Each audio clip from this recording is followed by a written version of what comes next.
Port. Welcome to Kev Talks, Real World Global Logistics. I'm Kevin Parkerson. And I'm Kevin Higgins. Together we bring you over 60 years in combined experience in global logistics. In each episode, we'll dive into the latest industry trends, share practical tips, celebrate wins, and share stories from the logistics front lines, all while helping businesses optimize their logistics operations.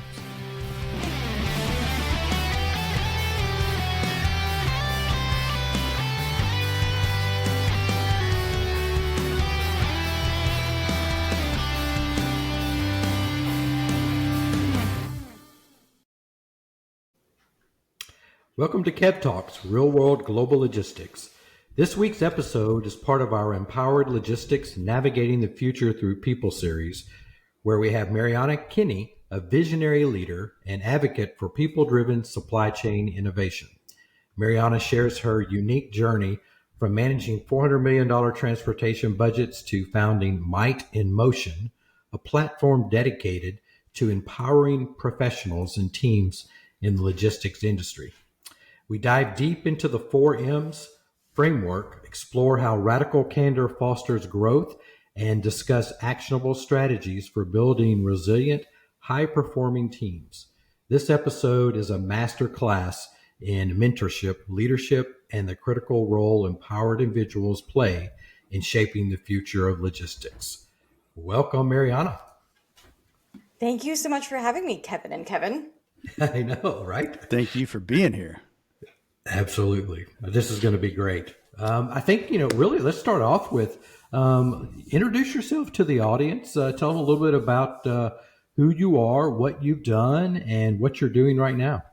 Yeah, that sounds great. So I am a mother first. I've got two girls. I am a wife to a combat wounded veteran who I love dearly, and we have a dog. So, that's me in like a nutshell. Wow, that's enough. That's right there. Jeez. Okay, we're done. Yeah. That's well, awesome. Real quickly, thank you and your husband for your service to our country. Absolutely. Hey, Yes. you know what? Yes. He would say you're both worth it. Oh, So I hope that that thank you so much in this holiday season. I think it's fantastic to be able to celebrate our veterans as well. So, so you're probably wondering, what does that have to do with supply chain? Well, I actually started off my supply chain career about 25 years ago-ish when I was at Georgia Tech and had the opportunity to ride around with truck drivers in Oklahoma as a summer job, which was really fun to tell my dad that I had got that cool summer job and what I was doing. We'll have you back. And we're going to have all those stories because there are stories 100%. there. We'll have you back for all of those, or maybe that's the bonus material, listener. Yes. I love it.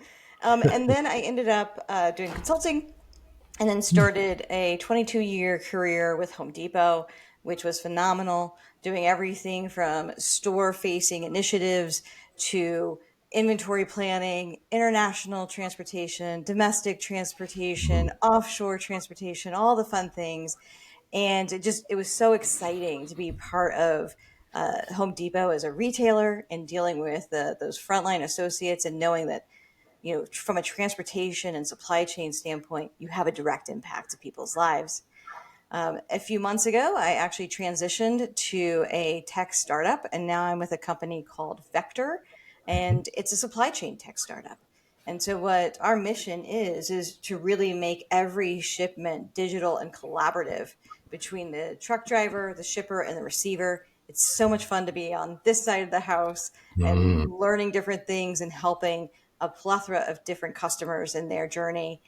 And then finally, about 2 or 3 years ago, I started Might in Motion.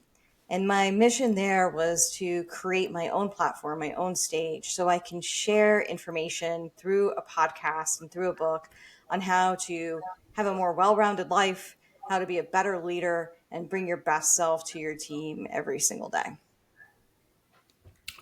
Wow. Drop the mic. yeah, wow. I want to peel back all of the layers in 5 different areas, all in 30 minutes or less, maybe. But all joking aside, really, what a diverse career thus far. No doubt. So what inspired you to kind of focus on the people-centered logistics leadership in logistics, specifically in the might and motion? For me, I was always looking for people to learn from, to grow from. And I would have people come to me and say, "Will you mentor me? Can I have, 15 minutes? Let's go grab coffee. I want to pick your brain about this issue I might be having as a new leader."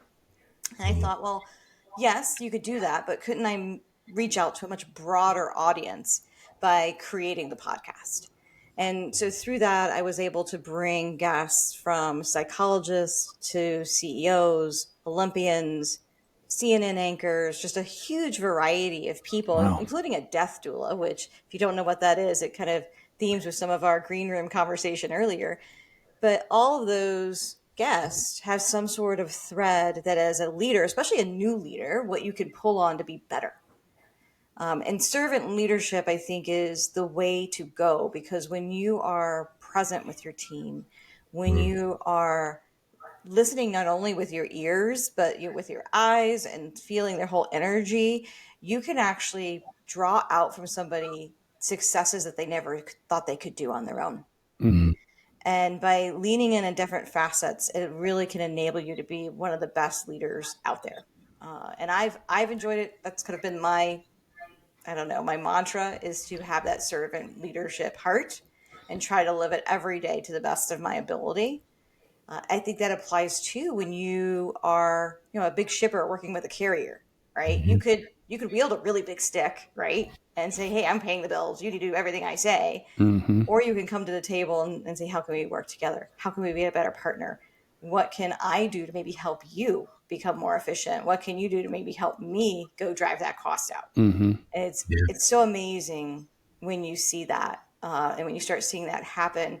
It transcends, I think, industries and that relationship building. There's nothing like it. It's the best thing. Supply chain is a relationship business. End of Oh, story. 100%. Absolutely. Yeah. And I think we've all seen it, KP. We've seen both sides of that, right? We've seen people in our industry and in the companies that we've all been a part of who are like, I'm the 900-pound gorilla and you will do what I tell you to do. And we've seen people who are just like, hey, like you said, Mariana, it's like, hey, how do I help make you better, which in turn is going to make me better. So Yeah. I definitely believe in exactly what you just said. Yeah, I And when love there's a that. crisis, which inevitably there's always a crisis in supply chain 100%. somewhere, Yeah. right? Yeah. That's when you really start seeing those relationships shine. I'll Yeah. tell you, when Hurricane Maria and Irma hit the Virgin Islands and Puerto Rico, I was 1 month into that job. Wow. I didn't know diddly, right? Yeah. But I had a fantastic team who had built these super strong relationships where now you had owners of the shipping company say, "Hey, you can take my private plane down loaded with whatever you need for your store Mm-hmm. associates." And being able to help people on the ground with real things like Mhm. potable water and batteries and all the things that they needed to survive Mm-hmm. for the extended period of time that took to rebuild those islands was a really cool thing to be a part of. Yeah. I don't think we would have had that kind of success if we hadn't had some of those relationships built. Yeah. No, you wouldn't have. And then, again, I know it's really cliche, but these collaborative partnerships are the only way to get through all of these disruptions. And we Yes. know we will continue to have disruptions. You can get through them, through these transactional, tactical type relationships. Yes. But to survive and to grow and to learn, these collaborative partnerships are critical. I've seen it. I've seen it happen, and I've seen it not happen very well. Yeah. So a big proponent of that as well. Yeah. I mean, KP, you said you'll get through it, but you're going to be bloodier on the other side than some other people Yeah. who've invested the time. Yeah, I might take that back. You may not get through it. You may not. There You are may some not that get. don't. That's Yeah. exactly right. Yeah. Yeah. So you may not get through it. So let's I think there's a lot of areas we can go here. I'm sure that Higgins is going to want to talk a lot about Vector for sure. In your role there and the things that you're working on, but I want to really focus a lot on the might in motion. It really interests me for you to expand on a little bit more of the 4 M's and share that with the audience about the 4 M's and how that the framework of the 4 M's. So the four M's are your motivation. So what's your why? What's ultimately driving you? Your momentum. So how do you maintain forward progress on what your goals are? Your mindfulness, that's your spiritual side, that inner work that we all need to do at some point. And might is your physical side. So I like to think of those four M's as being legs to a stool. And you could have three of them be very strong and still have a relatively stable base. But once they all start getting different lengths and not have, kind of equity between them, you become very unstable. Mm-hmm. If you ignore two of them, you're probably not going to have a seat at the table. And so the thought around those four is that if you can dive into those and spend time working on those four things, or where maybe you might be weakest of those four things, you get a much more stable seat that you can bring to the table from a leadership perspective with your spouse, your significant other, whomever it might be. I took that thought process, and I had written a blog with this weekly blog that would go out. And, after a while, I realized maybe I should put it in a book. And so I did. So I said, okay, I'm going to Mind in Motion. I love having the name like stays pretty consistent through everything, but Mm-hmm. it's really more of a workbook. So you can flip to any chapter and say, okay, oh, chapter 1, discover my why. Read through it, and then there's a challenge, and you can go do that challenge. Mm. So if you ever feel like you're stuck in different areas, like how do I motivate my team? Great. Flip to chapter 6. You could read a few pages and then do the challenge. So it's very much an interactive type of book, something you can take, off the shelf whenever you need it. And then we just continued that theme throughout the podcast. That's awesome. I love that. So, do you have like a specific scenario where the 4Ms have helped transform a team or a project? Ooh, that's a great question. I love that question. Um, I'm going to need to think back here on what might be a really good example. So I'm new to the company I'm at now, right? So at Vector. And, I come into, several, this team of about 7 people. It's 100% remote. So getting to know people has those challenges, right? Yeah. Yeah. And, you think about, motivation. Well, it's really key for me to very quickly learn what are each individual person's motivations.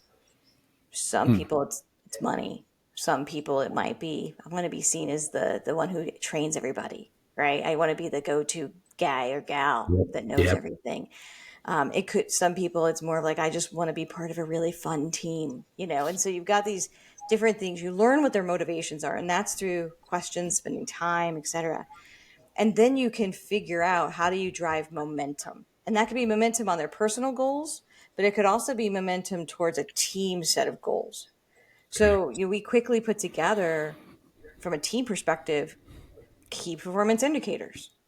It might be more than just onboarding a new warehouse. It could be, what are the performance indicators for a particular customer that they're looking for? They may be looking for a certain number of drivers in the system, or a certain percentage of proof of deliveries being signed, et cetera. And so being able to understand that with the team and all of our individual customers allows us to really figure out how do we drive momentum towards those, right? The mindfulness piece, for this particular example of working with a 100% remote team was literally setting up time for us to have social time. And, sometimes you think, oh, really? Really? That's what you need? Yeah, Mm-hmm. actually, people do desire, especially if you think of certain generations within industry, Mm-hmm. they desire having that virtual coffee chat or brunch. I call it a brunch for my team because we're scattered from East Coast, West Coast. So instead of a happy hour, I'm like, if you want to bring a mimosa, great. But we're going to sit down and we'll have our brunch together and learn about Nice. what's going on in each other's lives, which was super entertaining. So the very first one, we ended up talking about people who were getting married because 75% of the team are engaged, right? Mm. So they're talking about Oh, like what they wow. were planning, things like that. And then finally is the might, which is the physical side. And that could be, for me, it was going through my personal weight loss journey. For me, it was like wanting to be able to keep up with my kids. That may mean something else for someone else, right? That might mean like, hey, I just want to have a healthy lifestyle. And so in this particular team environment, I had somebody who said, hey, do you mind if we move our one-on-one each week? It's right at the time where I would try to go catch a spin class. And Yeah. I don't even know if I'm allowed to ask you this, but would you be open to moving our one-on-one? 100%. And like the individual was like, really? Like she was shocked that I'd be Yeah. like, number, if you don't take care of this, you're going to be no good to me. Yeah. Yeah. Yeah. Right. And I just earned a whole bunch of capital with her Yep. because Yeah. I don't need to fight this hill. Right. Yep. Like this is good. Yeah. You want to go take a spin class? We'll move this an hour later. We'll move it to a different day. That's fine. As long as your spin class doesn't get in the way of getting work done, I'm good. Yep. And so those are moments. Everybody as a leader have these moments where they can either toe a very, very firm, inflexible line, or you can actually have these moments of where you've leaned into somebody and you've given them some grace, and that's going to go a long way. I know for a fact I have people that worked for me 20 years ago that I could call now and they would have my back Yep. because of the grace I afforded them in a time of their own personal crisis. Yeah. That is so needed. That philosophy, that culture is so needed in not just our industry, but in corporate America. And it pays such dividends. The example that you just gave, you could call somebody that you worked with 20 years ago, and they got your back. 100%. So I love that. I really, really do. So along with that, motivation. Well, I mean, we're in a fast-paced environment. Supply chain disruptions are all the time, everywhere. Teams are facing setbacks. So motivation and momentum are critical in that type of environment. How do you sustain both when your team has these setbacks, these disruptions? Yeah, it's that mindset piece. It's the third thing, right? Yes. And having the right mindset to a situation can change it completely, right? We could go in to a conversation and say, "Oh, this is going to be awful. I just know it's going to be awful. I'm going to have to fight with Kevin again about this Yeah. topic, Not and I me. don't want to." Right. Or you can go in with, you know what? I think this is going to be a constructive conversation. I Mm-hmm. think this is going to be an opportunity for us to find some common ground. Yep. And it sounds woo woo, right? But it's not. You're No, literally it's not. creating your own truth.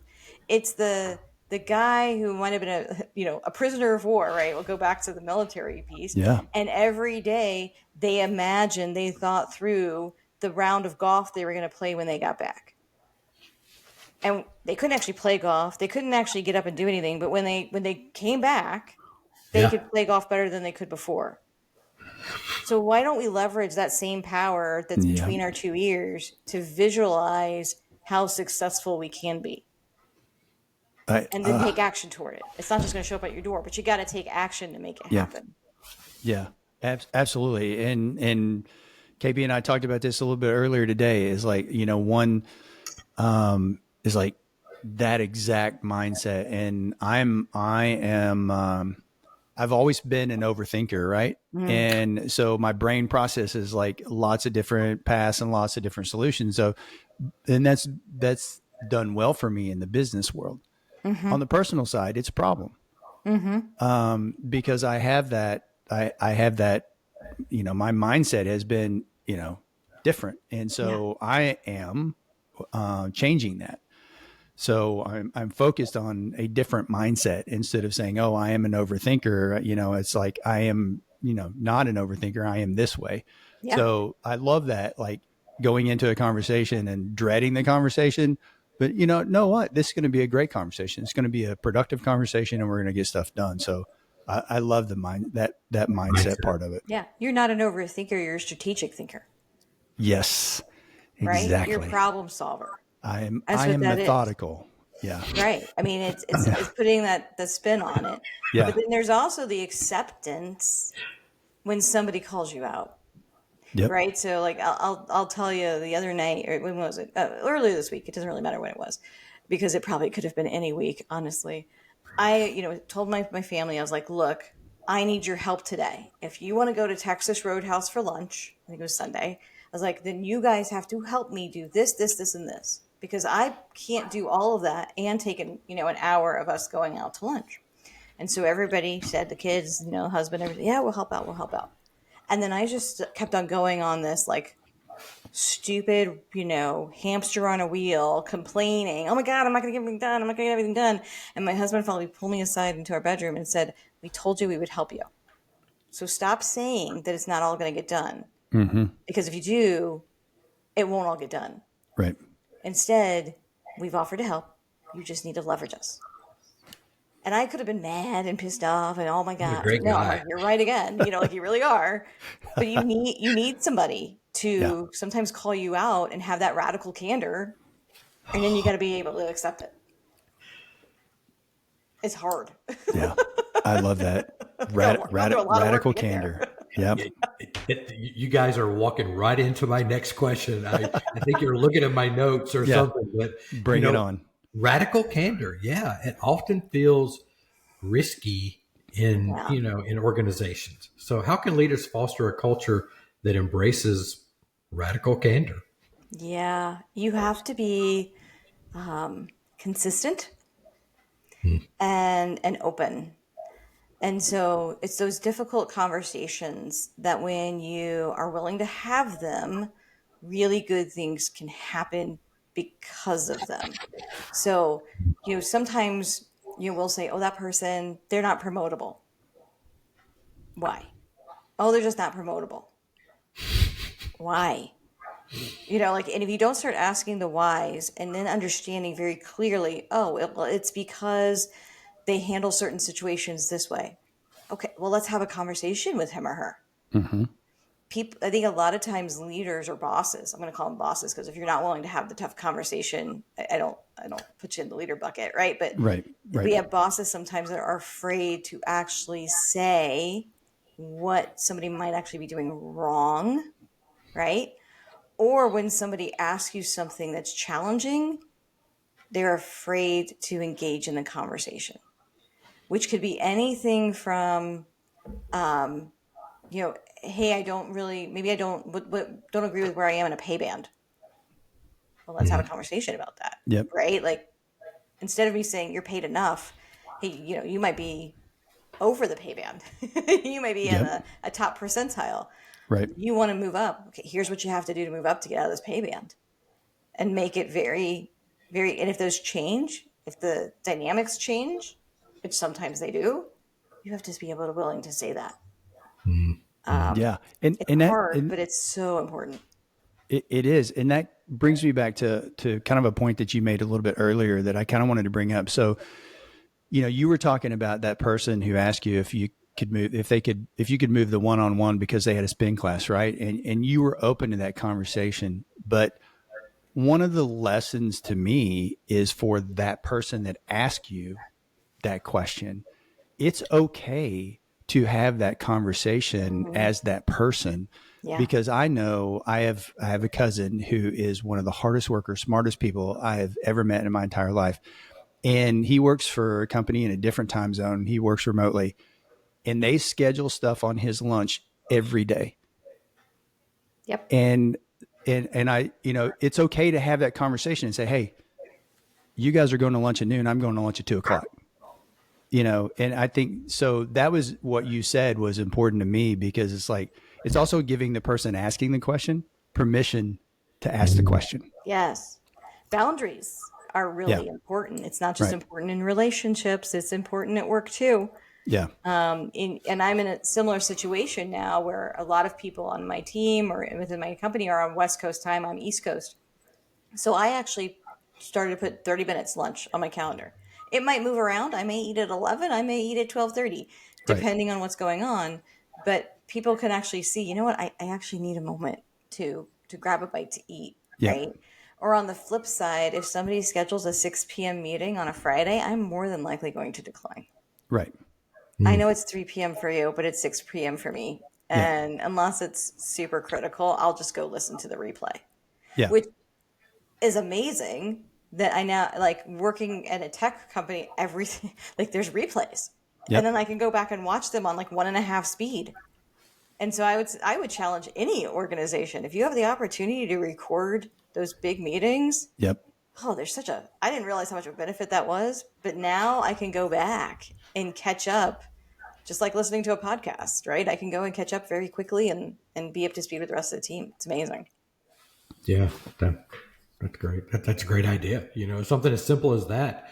Think about the reward that you get. You feel connected, you get Yeah. informed, and Hmm. you have a balance. And it's around your schedule. That's Yeah. that's okay. Yeah. That's good. Yeah. Boundaries, like you said, Yeah. Mariana. So it's like Higgins. I'll let you just kind of. I'm sure I want to get to Vector in your role and what you're Yeah. doing. We could talk about the people aspect of it in the 4Ms forever. I want to peel back some more of that, and maybe even on a different separate segment or Yeah. episode. But tell us a little bit more about Vector and your role there, and the future. Next year, then 2025. We're coming up on that, and what Vector will be doing. Yeah, I am so excited to be part of the Vector team. It is just a really exciting place to be because of the innovation in what we're doing. And so, my role, I'm the director of facility implementation. So we have kind of two sides of the coin. We have one that's more facility customers, and we have one that's more carrier customers. So I'm with facility customers. So you think of companies like, Conagra, Sprouts, Home Depot, customers like that have warehouse networks. They're shipping product and between different types of facilities. They're bringing product in from vendors. They might be shipping outbound to another location like a FedEx terminal, things like that. And so what we do is we actually digitize that experience. It can start at time of pickup. So we think everybody loves ASNs, right? If you're in transportation, you love a good ASN. But if you've been in Yeah. supply chain, sometimes those ASNs don't get sent over until 4 days later, and you've already Yeah. had that trailer sitting on your yard. Super Right. annoying, right? Yep. Or you've had issues where there's paperwork. You get your paperwork, you get your bill of lading. It's on a sheet of paper, maybe it's a packet, and your guard stamps it because they have to, right? They got to stamp it and they got to sign it. But there's no space on this piece of paper for them to actually stamp it without putting it right over the PO that you needed or Yep. right over the shipment number you needed. Very frustrating. What we've done is we're able to digitize that process either through a shipper sending over a digital bill of lading or the driver actually taking a photograph of that bill of lading. And now all of a sudden you can rip information off of that, which Hmm. is super cool. So like from time of pickup, I now know and have that bill of lading. I can take images of the seal on that container or on that trailer. If that Mhm. driver gets stopped and a seal change has to happen, I can now get a record of that, maybe there's a ticket from the DOT, what the new seal number is, etc. When I get to a welcome center where the driver is pulling up to, right? The guard now can see everything on their device or on their computer.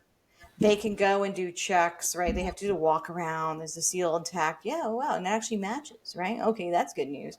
Oh, maybe it's a cold storage facility. I need to keep track of the fuel level. I need to keep track of the temperature. There's lots of new rules and regulations coming out on that and making sure that temperatures are maintained throughout, right? So now as a guard, I can put that in. A driver enters the yard, and if the customer is using our yard management system, that's also really neat too, because now the office can communicate directly with that driver through the system. It could be through text messages that automatically pop up on the driver's phone if they're doing a text message workflow, or it could be in the app. It all depends on what the driver has chosen to use. And Hmm. now I can say, hey, driver, I need you to go to dock door 123 for a live unload, and I'm going to ping you when it's done. That's really cool because I've been in situations where the driver doesn't know they've been unloaded. Maybe they back away and they shouldn't have because somebody inadvertently turned a light to green, right? And Hmm. that's not good. Or they have to walk 1.5 miles around the yard to go to an office to try to find somebody to tell them whether or not it's done, right? who wants that? Because now you have safety issues of people walking through your yards. And so it's created this communication back and forth with a lot more ease and grace, which is so much fun. It allows you to get rid of the stacks and stacks and stacks of paperwork that end up in boxes, that end up in overheads, that end up going off to storage facilities, and really allows that digital process to be a connective tissue, right? Across shipper, carrier, and receiver, because any one of those parties can play, that's what I also think is super fun. So it's been really, really great. It's been a really cool tool to see implemented in person, both at, shipping distribution centers, coming out of manufacturing facilities, to even, different types of storage facilities like cold storage versus dry. That temperature controlled piece is really pretty cool too. Yeah, that is awesome. Have you provisioned for multiple temperature zones? Ooh, that's a good question. I don't know, and we probably have. Well, good. I'm glad I asked the question, because I know that in my prior life we had 3 temperature zones in grocery delivery trailers. So Yeah. just didn't know if you guys had provision for that or not. Yeah, I know we have instances where, let's say there's 2 temperatures and we want to make sure it's meeting like the coldest temperature, right? So if you've got, so when it's departing a facility, that guard can now check, hey, I've got multiple customers on this load. I know that like one of them needs to be set at 32, but the other one is at 50. So I don't want it departing at 50. I need it to depart at 32. Otherwise, we're going to have some really nasty chicken. Yep. So I know we've done that with some outbound shipments. Man, that's awesome. Yeah, super fun. Yeah, that's great. We'll look for great things to come out of Vector, in 2025. So, so maybe in closing, what you've already given a lot of great advice. But what advice would you give aspiring leaders in logistics who want to make a meaningful impact? Great question. I'm going to lean back to one of my very first jobs. And in that job, I was working at a paper manufacturing facility, which is really stinky, but it's really cool to be a part of, to see how paper's made, right? And I had the privilege of working with a lot of engineers that had some high-level educations. They were doctorates, et cetera. And the thing I learned was it wasn't necessarily the smartest book person that should be listened to. They pulled in a guy with everything that we were doing who I think maybe had a high school education, but he grew up in that manufacturing facility, and he knew every nut and bolt. He knew everything about the process and could see things that with the textbook knowledge we couldn't see.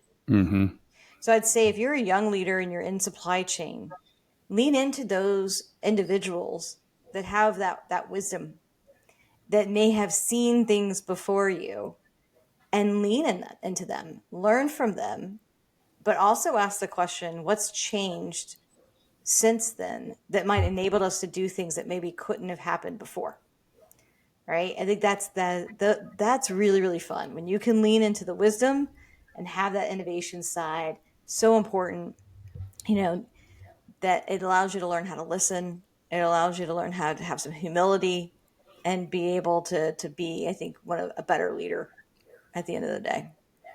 God, that is some of the best good advice. Stuff right there. Play that on the loop. Yeah. Just put that in the loop. I hope everybody heard that. Rewind it. That's gold. That's gold right there. Well, listen, this has been really, really great. What an incredible conversation. Your 4M's framework and passion for empowering individuals in logistics are exactly the kind of forward-thinking approaches we need in this industry. So, Mariana, thank you very much for sharing your wisdom and experience with us today. Your insights on leadership, empowerment, and building resilient teams were both inspiring and actionable for our listeners. If you're ready to take your logistics operations or career to the next level, be sure to connect with Mariana and mightinmotion.com, or visit her website at mightinmotion.com. Thank you to our listeners for tuning in to Kev Talks Real World Global Logistics. Thanks, Mariana. Appreciate you so much. Thank you very much.